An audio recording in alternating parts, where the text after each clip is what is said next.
Falta de agua, del déficit hídrico, aún todavía no se puede hablar de sequía, pero sí de déficit. Y ayer el ministro de Ganadería dijo, si no llueve en unos días, el gobierno decretará la emergencia agropecuaria. Miren cómo están los pastos en el campo, en el interior, ¿no? Sí. Mañana se decide, mañana es miércoles. Bueno, mañana hay una reunión importante. Y de ahí podría salir una decisión de la emergencia agropecuaria.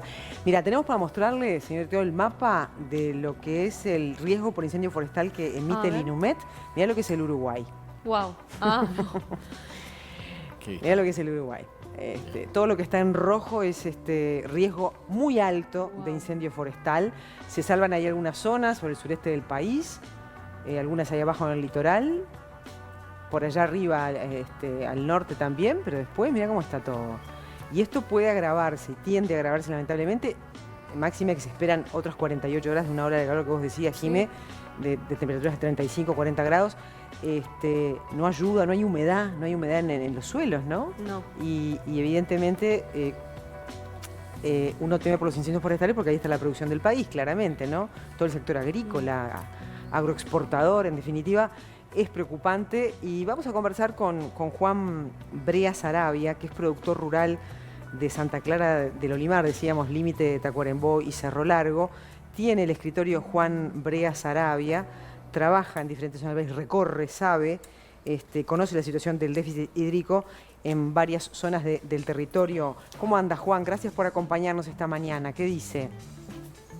Buen día, el gusto es nuestro de estar con ustedes y como tú decías recién en el informe, estamos atravesando una situación bastante crítica que gracias a Dios no se ha generalizado a lo largo y ancho de todo el país, sino que en algunos lugares muy puntualmente han caído en los últimos 2 meses y medio aguas. Hay que tomar en cuenta que la zona de nosotros, cuando digo zona de nosotros, Cerro Largo, 33, Tacuarembó, Durazno, La Valleja, Florida, esa es la zona que nosotros más recorremos.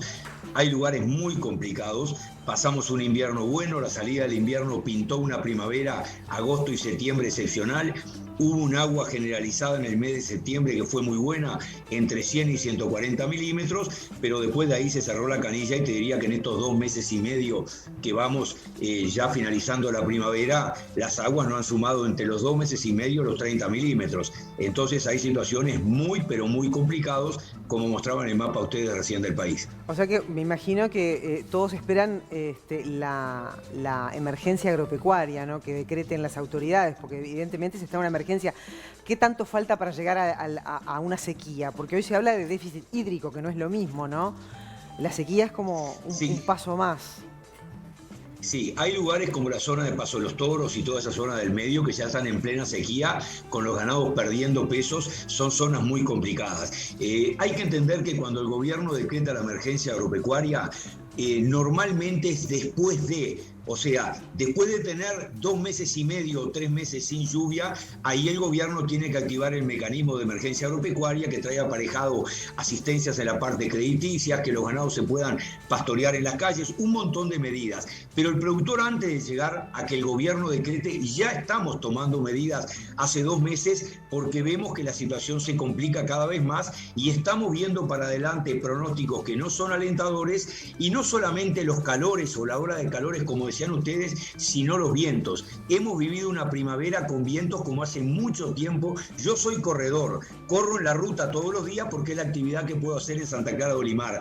Hace muchos años que no me acuerdo de una primavera con tantos días de viento como esto. Entonces el efecto se da por la ola de calor y por los vientos que hacen una evaporación altísima. Así que la situación en muchos lugares es complicada. El productor ya está tomando medidas, no espera la emergencia, pero la emergencia es muy bienvenida porque tiene un montón de condicionantes adentro que evidentemente van a ayudar mucho a la situación del productor, ¿no? ¿Y cuáles son las consecuencias más graves que usted puede ya ir viendo o qué es lo que se espera para este pronóstico, ¿no? Y todos estos factores que mencionaba recién? ¿Qué es lo peor que le puede pasar al productor en este momento? Ustedes tienen que entender que el sector productivo agropecuario no paró nunca. Está rankeando todos los productos que derivan de nosotros. Estamos en los primeros lugares de exportaciones a nivel país. ¿Por qué digo eso? Porque eso se distribuye a lo largo y ancho de todos los bolsillos de los uruguayos. Ustedes saben que el sector de nosotros no paró nunca. Yo pertenezco a un consorcio Plaza Rural que el año pasado empezó la pandemia, cuando empezó la pandemia, el año pasado no, perdón, automáticamente hicimos negociaciones con Carlos María Uriarte, ministro de Ganadería en aquel momento, para ver cómo le buscábamos la vuelta para poder hacer un remate por pantalla. Y así lo hicieron todos los sectores, nos adaptamos y no paramos nunca. Entonces, se imaginan, este año estamos arañando los 2.600.000 cabezas de extracción de ganado frigorífico, una cifra récord.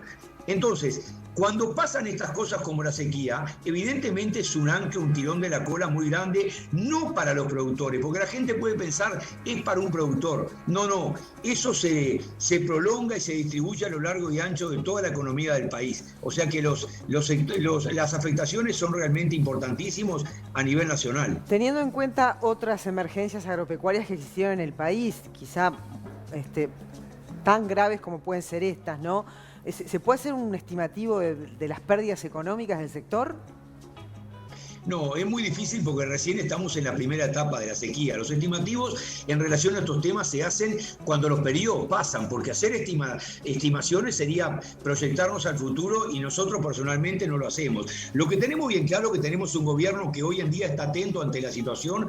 Ustedes no se olviden que cuando asumió este gobierno, nosotros le veníamos pidiendo, les hablo del 2019, nosotros venimos de una seca que empezó en el 2019 y se prolongó todo el 2020. El año pasado tuvimos un año de muchísima seca y nosotros pedíamos la emergencia agropecuaria al ministro Benech en el 2019. No la conseguimos. Cuando cambiamos de gobierno, a la semana Carlos María Uriarte y el nuevo gobierno la decretó. Pero convivimos todo el año pasado con una sequía importantísima que recién nos abandonó en el mes de enero y febrero de este año que estamos. Los campos se recuperaron, pero ahora en el mismo año volvemos a recibir otra sequía y por lo que se está proyectando va a ser importante de vuelta. Así que los daños son acumulativos en el sector porque el productor evidentemente, para paliar las medidas de la sequía, el recurso que tiene es dar comida, hacer forraje, y son todas cosas que hoy están carísimos en un país que sigue estando caro. Entonces se complican mucho encontrar las soluciones para los productores para no parar la cadena. Pero son parches, ¿no? Porque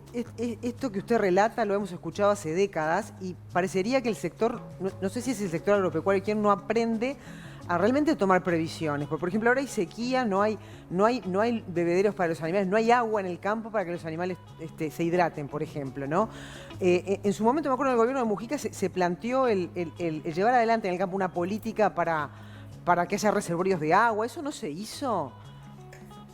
Mire, yo le voy a decir algo porque evidentemente capaz que ustedes conocen el tema. En algún momento yo me acuerdo del ministro Aguerre que decía ojalá pudiéramos juntar el agua de la lluvia porque el agua se va y la perdemos.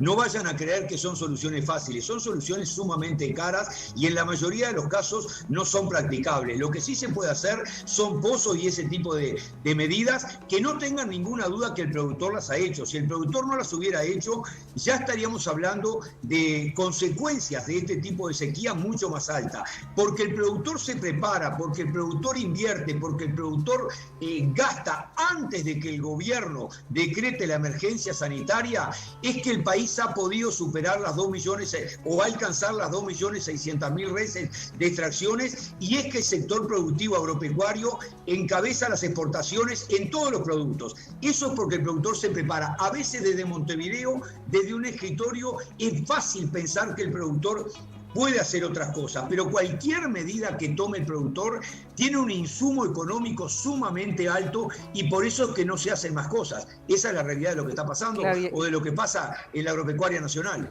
Sí, y hay que atender el cambio climático, ¿no? Sí. Que es un temita que llegó para quedarse para siempre y que cada año va a ser peor a cuenta de ver que como humanidad no estamos pudiendo hacer las cosas que debemos hacer para empezar a revertirlo.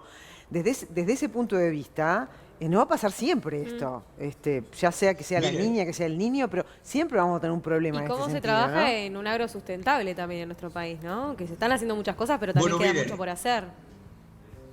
Permítanme, En el Uruguay, en los últimos años se han aumentado el número de corrales y de encierros. ¿Qué son corrales y encierros para que la gente entienda? Se ponen los animales en áreas chicas, se los racionan permanentemente y en esos lugares hay agua de pozo semisurgente o de otra manera de llegar agua y se encierran muchas cabezas de ganado en áreas chicas. No es lo ideal para el animal, pero eso se ha hecho en busca de un cambio climático que se nos vino y que no sabemos hasta dónde va a ir. Entonces la solución el productor las está buscando permanentemente y eso lo demuestran los números de la economía y de la agropecuaria nacional, ¿no? Bueno, o sea, pasando raya, el sector le está pidiendo la declaración de emergencia agropecuaria al gobierno, que es algo inminente, seguramente ya mañana pasado lo haga. Eso va a implicar ayudas al sector, ¿no?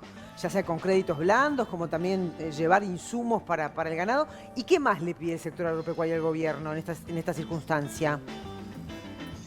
Mire, usted permítame decirle algo que somos muy gráficos. El sector agropecuario está esperando que el gobierno decrete la emergencia agropecuaria porque es una ayuda muy chiquita, pero el sector agropecuario no pide nada. Usted sabe que nosotros trabajamos con los diferentes gobiernos, no paramos de producir, tanto sea en ganado, en leche, en madera. Los tamberos no preguntan qué le va a dar el gobierno, ordeñan todos los días la vaca de mañana y de tarde. Y los productores agropecuarios, los que criamos vacas y ovejas, no podemos estar esperando que el gobierno nos dé. Entonces, nosotros nos dedicamos a producir, eso es lo que hace el productor, eso es lo que hace todo el productor cuando uno recorre a lo largo y ancho del país, y obviamente esperamos medidas que nos ayuden, pero no son más que medidas paliativas. El gasoil, pero no solamente por eso se lo decía. Mismo de nosotros. Se lo decía porque, por ejemplo, en su momento reclamaban un gasoil productivo, por ejemplo, sí, ¿no? Claro, es récord histórico lo que es la exportación de carne, o sea, es la mejor época para la crianza de ganado. O sea que felicitaciones a ustedes, ¿no? Pero realmente está muy bien lo que dice, que no tienen que pedir nada porque les ha ido espectacular. Bien, y usted dice que eso... Exactamente, pero hay que dejar en claro que nosotros trabajamos cuando nos va bien en los números como este año y cuando los ganados gordos estaban a 2.90 y los números eran totalmente en rojo, seguíamos trabajando de la misma manera. Eso es lo que yo quiero expresar para que sea gráfico para la gente. Nosotros no podemos mirar los precios ni el clima, no podemos dejar de trabajar y eso es lo que hacemos.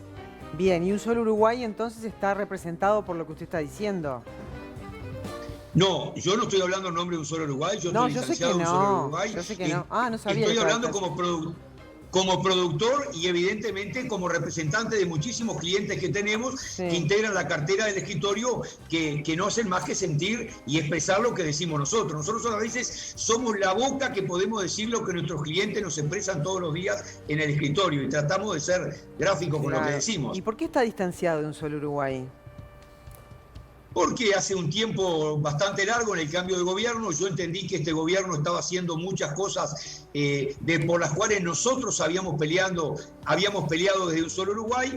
Encontramos en Un Solo Uruguay que tiene miedo, no sé si decir la palabra miedo, pero le cuesta expresar lo que este gobierno ha hecho bien. Por ejemplo, cosas que están en la LUC, regla fiscal que nosotros pedimos durante muchísimo tiempo, derogación de la bancarización obligatoria, que nosotros en el discurso de la Macana, yo fui el orador principal, pedimos por eso. Todo lo que se tomó en medidas en cuanto a seguridad, también en el discurso de la Macana, nosotros gritábamos a toda voz ante el Consejo de Ministros de ese momento del doctor Tabaré Vázquez. Entonces, entendemos que este gobierno ha hecho muchas cosas por las cuales nosotros luchamos durante mucho tiempo y Un Solo Uruguay no lo vemos en la línea de decir, bueno, esto está bien hecho, vamos a seguir peleando por esto otro. Por ejemplo, el país productivo, seguimos teniendo un país caro, no somos competitivos todavía, pero entendemos que en época de pandemia mucho se ha hecho y nosotros no tenemos miedo en decirlo. Así que es un poco por ahí que vamos. Nosotros estamos organizando, les comento, una marcha para el 6 de marzo del año que viene en apoyo al presidente, en apoyo al gobierno y en apoyo a la LUC, porque entendemos que es una herramienta fundamental la LUC para ir por este camino que está mostrando números en la economía, que son los números que nosotros pretendíamos. Todos los números que están a la vista y que tal vez ahora no haya tiempo para analizarlos. Bueno, así ¿y cómo, por ahí está la diferencia que tenemos. ¿Cómo va a ser esa marcha? Cuéntenos. Va a ser una marcha a lo largo y ancho de todo el país, en las capitales departamentales, vamos a hacerla en la plaza principal, vamos a encabezar la marcha con una caballería importante y por supuesto que atrás de la caballería va a ir gente en auto, en ómnibus, de a pie, y bueno, lo vamos a hacer en los 19 departamentos porque en un primer momento lo quisimos hacer en Montevideo, pero eso tenía un costo más alto, tenía 2 o 3 días de movilizaciones, hay mucha gente que no estaba en condiciones de hacerlo y nos pidió hacerlo en todas las capitales departamentales. Así que va a ser el 6 de marzo a las 10:30 de la mañana en todo el país con el pabellón nacional. Vamos a cantar el himno y vamos a leer una proclama en la cual diremos las cosas que estamos de acuerdo y también vamos a decir las cosas en las cuales pensamos que hay que seguir trabajando para lograr las transformaciones que el Uruguay precisa para ser un país más productivo, más competitivo y menos caro como es hoy. Adelántenos algo de esa proclama, cuéntenos algo de esa proclama. Mire, no le puedo adelantar porque la proclama la estamos haciendo los organizadores. Le voy a nombrar los organizadores para que eso sí lo sepan, que tenemos que decirlo. Es José Irureta, Juan Brea, que soy yo, Alejandro Rovira de Salto, Daniel Alfonso de Cerro Largo y el Cachorro Bacot de Montevideo. Estos 5 que somos los organizadores, hicimos grupos a lo largo y ancho de todo el país de referente, ya tenemos grupos en todos los departamentos y la proclama la estamos haciendo, así que no se va a adelantar hasta prácticamente el día de la marcha. Bien, ¿y se va a invitar a un solo Uruguay a esa marcha o nada que ver? No tiene nada que ver, es una marcha ciudadana, absolutamente ciudadana, que pensamos contar con el apoyo de toda la gente que esté de acuerdo con esas cosas que dijimos. Apoyar al presidente de la República, apoyar a un gobierno de coalición que tenemos que entender que es fundamental para que se pueda seguir ganando o no se pierda la elección. Y en tercer lugar, apoyar a la LUC, que entendemos que es el corazón de este gobierno y una herramienta en la cual adentro de ellos tenemos muchísimas cosas que nosotros luchamos mucho para que llegaran y hoy llegaron a través de la LUC. Bueno, muy bien. ¿Se va para algún lado ahora? ¿Va a seguir recorriendo el país? Va a dormir, después de esto va a dormir, quedó muerto, ¿no? Mire, la que va a dormir es mi hija y mi señora, que son las que me tuvieron que conectar, porque yo soy burrísimo en este tema, hay poca señal, así que por ahora seguir trabajando y los primeros días de enero seguramente nos tomemos algunos días. Juan, una curiosidad nomás, ¿qué hace Cachorro Bacot ahí en esa proclama? Me encantaría saberlo, ¿no? Bueno, no sería justo si no dijera que la idea original fue de él. ¿Sabe que después de ver la movilización? Sí, sabe que después de ver la movilización que se hizo, ¿se acuerdan? Pero no sé quién es. ¿Nos pueden explicar quién es? Es un corredor de marcas muy conocido, amigo, piola, buen tipo. ¿Y por qué no puedes creer que haya hecho esa propuesta? No sé, me encanta, porque digo, tiene otro perfil.